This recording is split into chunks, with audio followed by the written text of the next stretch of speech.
Chers fidèles, le sel béni, également appelé sel exorcisé, a un pouvoir que nous, chrétiens, ignorons généralement. C'est une protection sacramentelle que nous pouvons utiliser de multiples manières dans notre vie et dans celle des autres. Elle est facilement accessible, même dans les situations les plus difficiles. Le sel a eu dès l'origine un caractère sacré et religieux, tant chez les païens que chez les juifs. D'où le fait que le sel béni est fortement associé au combat spirituel et à la protection contre les influences démoniaques. Tout comme l'eau bénie dans le monde antique, c'était une substance précieuse.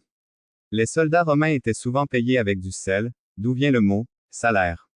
Le sel était également utilisé pour conserver les aliments, comme le poisson et la viande, soigner les maladies, fabriquer des onguents et surtout aussi pour purifier et désinfecter. Et de manière connexe, il symbolisait l'immortalité et la préservation de la corruption spirituelle.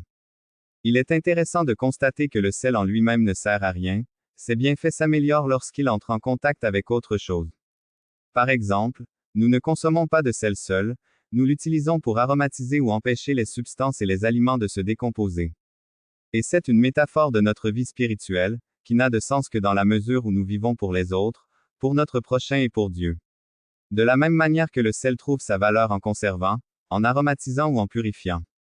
Et c'est ainsi que le sel est associé à l'hospitalité, à la bonne humeur, à l'accueil et à l'amour des autres, toutes choses que le diable déteste profondément. Il existe divers passages bibliques qui montrent ces évaluations du sel. L'un est le miracle de l'eau curative accompli par le saint prophète Élisée dans le livre des Rois, chapitre 2, verset 19. Il jeta du sel dans la source contaminée et pria, ainsi le Seigneur dit, je rendrai ces eaux saines et il n'en sortira plus ni mort ni terre stérile. Dans le livre de Matthieu, chapitre 5, verset 13, Jésus a prêché sur le sel, décrivant ses élus comme le sel de la terre. Et dans le livre de Marc, Jésus nous rappelle, le sel est bon, mais si le sel devient insipide, comment lui donner du goût? Ayez du sel en vous et soyez en paix les uns avec les autres. Le sel béni fait donc partie des sacramentaux que les chrétiens peuvent utiliser pour se protéger et guérir. Rappelons que les sacramentaux sont des signes sacrés qui prédisposent les personnes à recevoir la grâce, leur efficacité dépend donc de la foi et du dévouement de ceux qui les utilisent. Le sel béni ou exorcisé est également un outil puissant pour ceux qui en dépendent, notamment pour leur apporter protection et bouclier contre les attaques du diable, les libérant également du mal. Mais cela doit être fait avec foi et non comme une superstition malsaine. L'Église catholique romaine veut nous donner les remèdes de la foi et de la prière qui peuvent nous aider à triompher des forces de Satan et de ses disciples.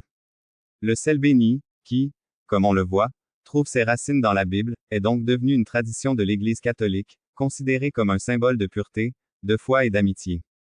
Le sel béni a été utilisé tout au long de l'histoire pour protéger les environnements et les objets des influences négatives et du mal. La bénédiction du sel représente la demande de protection divine et de purification des lieux et des choses bénies.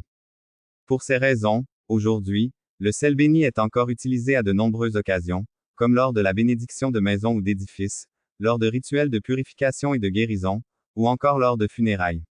Il est également possible qu'il soit utilisé lors de cérémonies de mariage ou lors d'autres célébrations importantes, comme moyen de demander la bénédiction de Dieu pour un nouveau départ ou une nouvelle phase de la vie. Cependant, le sel exorcisé, même s'il est appelé ainsi, ne peut être exorcisé car il n'est pas considéré comme un objet animé ni doté de sa propre volonté. Cependant, le sel béni peut être utilisé dans le cadre d'un rituel de purification ou de bénédiction, au cours duquel la protection divine est recherchée contre les influences négatives et le mal. L'exorcisme est un rituel religieux qui ne peut être pratiqué que par des prêtres autorisés. Il est utilisé dans l'Église catholique pour chasser les mauvais esprits et libérer les personnes ou l'environnement de l'influence du mal. Si vous souhaitez protéger votre maison ou d'autres environnements des influences négatives, vous pouvez bénir le sel et l'utiliser pour asperger les pièces ou le placer à des points stratégiques de la maison. Pour utiliser du sel béni, il suffit de prendre du sel et de le faire bénir par un prêtre en récitant une prière ou une formule de bénédiction précise. Rappelons que les sacramentaux sont des signes sacrés qui prédisposent les personnes à recevoir la grâce, leur efficacité dépend donc de la foi et du dévouement de ceux qui les utilisent. Même si leur pouvoir n'est pas complètement annulé en raison de l'incrédulité de la personne, une fois béni, le sel peut être utilisé pour saupoudrer les pièces ou les objets que vous souhaitez protéger ou bien il peut être déposé en petite quantité dans des points particuliers de la maison ou du bâtiment, comme les entrées, sous le lit, sur les miroirs, sur les encadrements de portes, fenêtres et dans les coins de la pièce. Un grain de sel béni transforme l'eau ordinaire en eau bénite, qui peut être utilisé pour le rite des aspersions, au cours duquel de l'eau bénite est aspergée sur les milieux ou les objets pour les bénir. De plus, la bénédiction exorciste du sel purifie et libère de tout mal, physique, mental et I hope this helps. Let me know if you need further assistance. Spirituel, en effet, le Père Gabriel est un mortel, l'un des plus grands exorcistes du diocèse de Rome. Récemment décédé, nous a appris à toujours mettre du sel exorcisé dans les coins des maisons, dans les chambres, dans les voitures, ou dans les sacs à emporter avec soi. Ainsi, le Père Amor a encouragé l'utilisation du sel exorcisé pour son bénéfice protecteur et défensif. Il a déclaré que cela signifiait la protection de Dieu pour les personnes et les lieux, en libérant l'individu de tout mal spirituel, physique et psychologique.